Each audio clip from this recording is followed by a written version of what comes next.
Hello students. So today is my second lecture on function.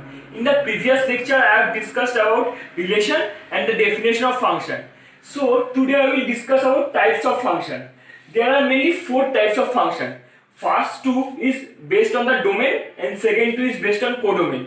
First one is one-to-one function, which is also known as injective. Second one is many-to-one function. Third one is into, and fourth one is onto function, which is also called surjective. So let us discuss first about one-to-one function or injective function. Let me take an example. Let a equals to 1, 2, 3, 4 and 5 and b equals to a, b, c, d and e. So the definition of injective function is one element of set A will have one and only one element, have a relation with one and only one element of set B. So in set A the elements are 1, 2, 3, 4 and 5, and elements of set B are A, B, C, D and E. So according to the definition, if one element like 1 will have relation with A, 2 will have relation with B, 3 will have relation with C, 4 will have relation with D, 5 will have relation with E.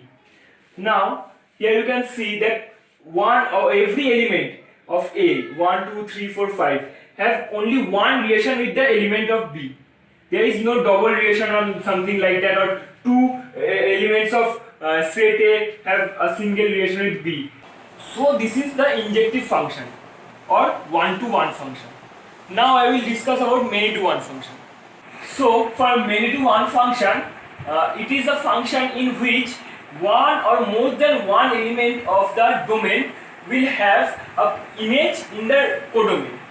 So let me take an example. Let A equals to 1, 2, 3 and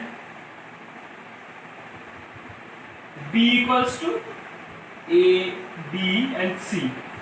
Now according to many-to-one function, it will be like this: A, B, elements of A are 1, 2, 3 and elements of B are A, B, C. So for many-to-one function, it will be like 1 from 2 to B, from 3 to B. This is called many-to-one function. Here you can see that 2 and 3 have a single image. So more than one element of set A have a single image. This is called many-to-one function. If there is an element in the codomain of the function for which there is not any element in the set A, that is in the domain.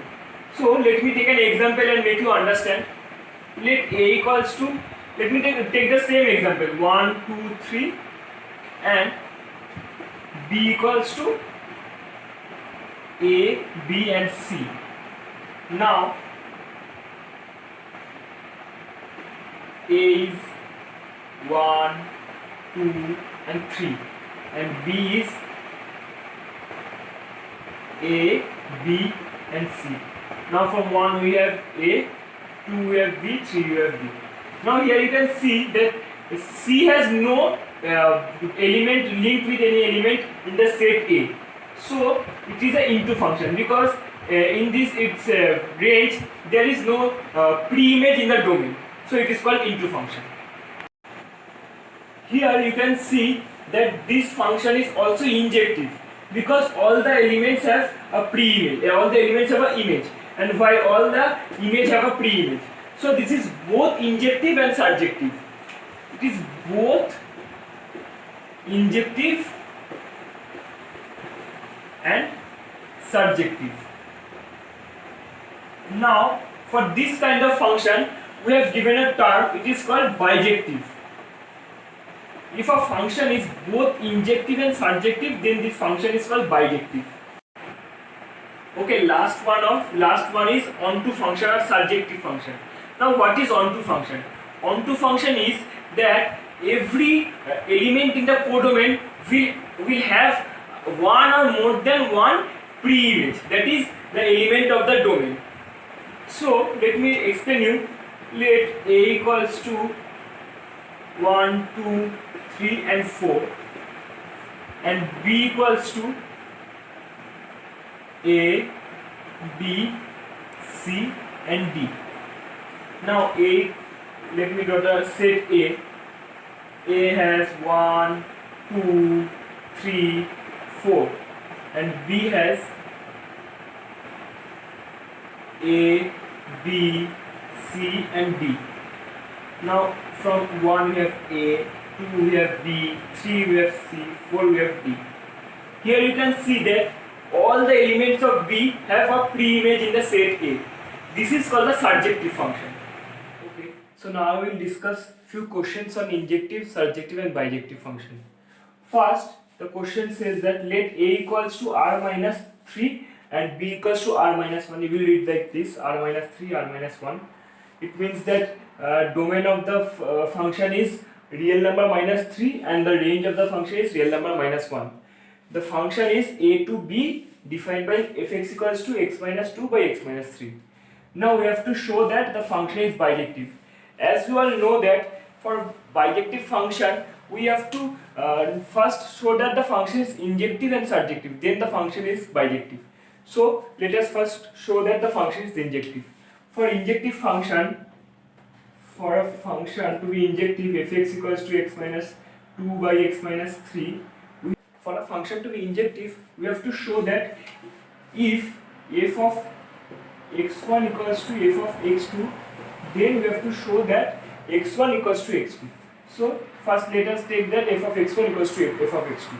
Then from here we can see that x1 minus 2 by x1 minus 3, which is equals to x2 minus 2 by x2 minus 3.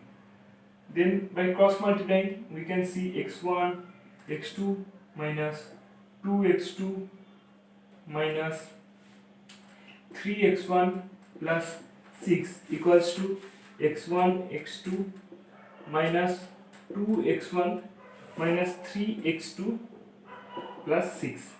6 cancel, x1 x2 get cancelled. So from here we can take it to this side. Then 2x1 minus 2x2 equals to 3x1 minus 3x2. Since so from here we can conclude that x1 is equals to x2. Hence, therefore the function is injective. Therefore the function is injective function. Therefore it is injective function. Now we have to show that the function is surjective. For surjective function, you have to assume that fx equals to y, then y equals to x minus 2 by x minus 3. Then we have to make x as a subject. Then by cross multiplying we can see that xy minus 3y equals to x minus 2. Now xy minus x equals to 3y minus 2. Taking x common, y minus 1 equals to 3y minus 2. Then x equals to 3y minus 2 by y minus 1. As you all know that for surjective function, range of the function is equals to a codomain. So from here we can see that the range of fx is that is the domain of y. The domain of y is r minus 1. Domain of y is the range of x. So the domain of y is r minus 1, which is the codomain. Hence from here we can conclude that the function is surjective. The function is surjective. So as the function is both injective and surjective, the function is therefore a bijective function.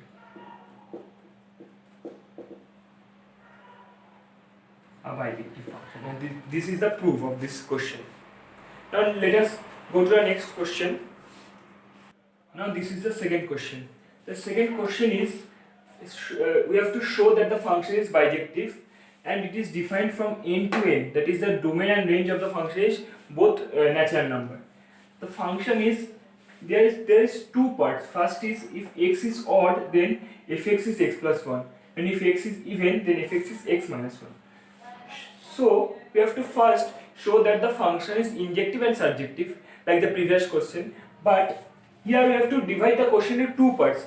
First we will deal with odd and the second we will deal with the even. So first for odd we have to show it is injective.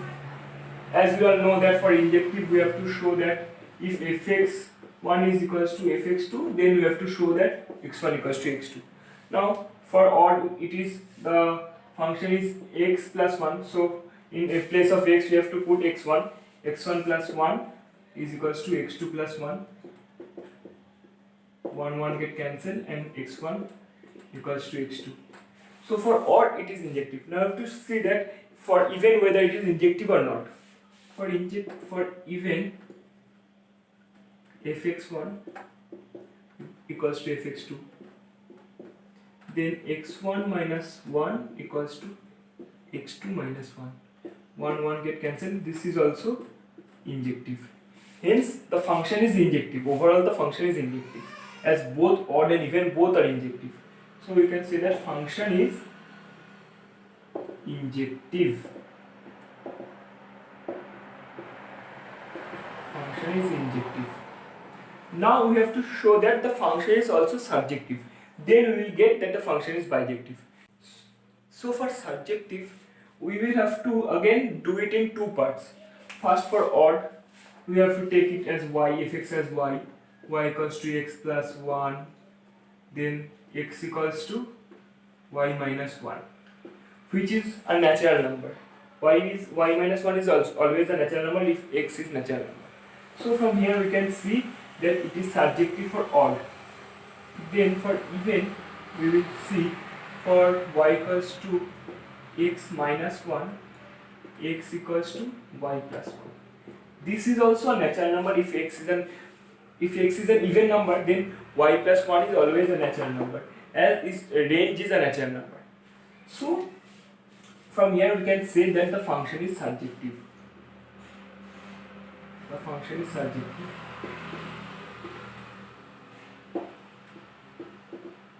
Hence it is bijective. I hope it is all clear for you. And let's move to the next question. Now the third question, it is a bit different because it says that we have to show fx equals to x square is not injective. Now first assume that f of x1 equals to f of x2. Okay. Now f of x1 is x1 square and f of x2 is x2 square. Now from here, many of you will say that x1 is equals to x2, but it is not that, because x1 square minus x2 square equals to 0. Then by the a square minus b square formula, we can say that x1 minus x2 into x1 plus x2 equals to 0. Then either this part is 0 or this part is 0. So first let's take this part is 0. Then either x1 minus x2 equals to 0, then x1 equals to x2, or x1 plus x2 equals 0, then x1 equals to minus x2. From here we can see that there is two solutions. That is, one is x1 equals to x2, which is the desired one, but there is another solution which is x1 equals to minus x2. As you can assume that if fx equals to x square, if you take the value of x as 2, we will get 4, fx equals to 4. And if you assume the value of x as minus 2, we will again get 4. But for injective function, as you all see that there is only one p image, so it is not a injective function. as this condition is there, so it is not an injective function. Hence, from here we can say, hence it is not an injective function. Injective function. Okay, hope you all are clear. That's all for today. If you like the video, please like it, please share among your friends, please comment in the comment box all the doubts you have related to these topics, and you must subscribe to our channel and press the bell icon to get further notification. Thank you.